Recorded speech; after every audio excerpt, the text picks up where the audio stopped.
En quelques mots, haussmanniser, c'est libérer les flux. C'est libérer les flux de l'air et de l'eau. C'est libérer le flux des personnes et des biens.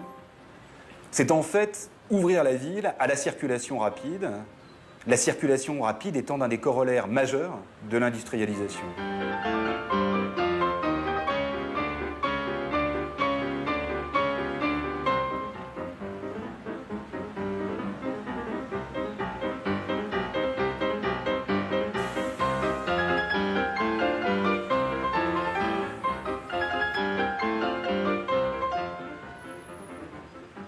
La vie d'Haussmann est une immense traversée du XIXe siècle. Né en 1809, mort en 1991, ça fait pratiquement 82 ans, pendant lesquels la France a connu des changements de régime très spectaculaires. C'est une histoire très riche.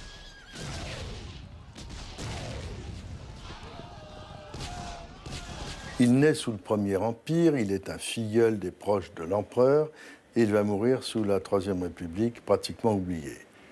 Et cet homme, qui est un garçon d'une famille protestante d'origine alsacienne, passionné par le bonapartisme, va essayer de comprendre ce qu'est l'administration de l'État.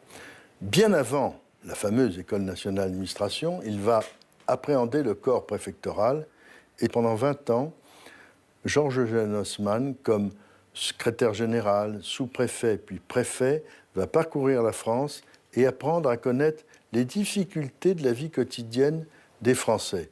Et partout où il passe, il améliore les routes, les voies de communication, l'éclairage, la santé publique en créant des hôpitaux, des asiles psychiatriques, le transport du courrier.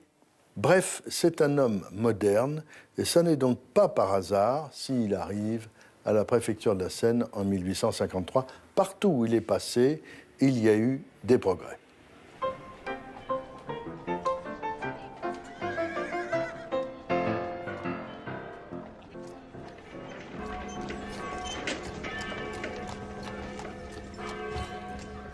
On a un peu noirci le tableau du Paris avant Haussmann, mais c'est vrai qu'il y avait encore beaucoup de ruelles médiévales qui étaient trop étroites, où on ne pouvait pas passer en voiture, même avec les voitures à chevaux.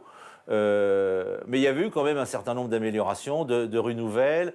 On avait ouvert quand même des places royales, hein, la place des Vosges, la place de la Concorde, qui est un peu périphérique, la place Vendôme.